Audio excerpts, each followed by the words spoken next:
Bakit kaya tayong mga Pinoy, no, masyado tayong invested sa mga chismis, no? Kahit na malayo na tayo sa Pilipinas. Sobrang invested natin dyan sa mga chismis na yan. Talaga nga naman. So, earlier, nanonood kami ng asawa ko nung press con ni Maris Racal, apology niya para sa mga nasaktan niya, no? Tapos, mayroon din specific na sinabi si Maris na I was in the dark. Tapos sobrang invested ng asawa ko. Low-key lang siya, pero sobrang invested niya sa issue na to. Sabi niya, oh, sa dilim pa na siya eh.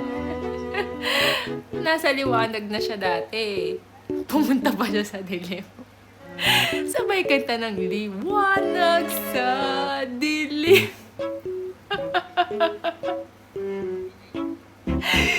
Tapos, ano ba yung sabi mo? Tapos yung alab ng puso. Hindi magpapatuloy pa din daw siya. Hindi nawawala yung alab sa puso niya. Tapos, ang sabi nung side comment ng asawa ko, lumiyab ka. Lumiyab ka. Ka. Alam mo, hindi ko talaga kinakaya. Kasi, ewan ko ha. Kasi, dito kasi, pag nasa ibang bansa ka, medyo limited na yung mga ganyang activities. Kasi syempre tayo sa Pilipinas, medyo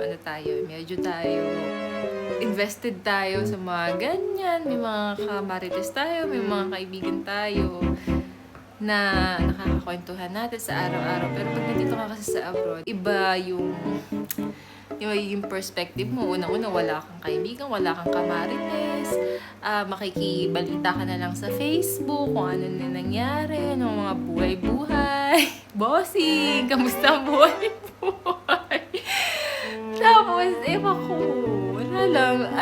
wala lang, natatawa lang talaga ako dun sa asawa ko kasi, hindi ko kasi in-expect na may idea siya sa mga nagkaganapan na nangyayari sa Pilipinas. Ako naman nagbabrowse lang at gusto ko lang ipakita sa kanya na, oh, this is what happening right now. Sa politics, sa showbiz, sa mga bagay-bagay. Ayun lang. Lumiyab ka. Corix forever. You be safe here. Paano? Kung si Rico may alab ng puso, si Maris din yun. Oo, nag-aalab pa din yung puso niya yan.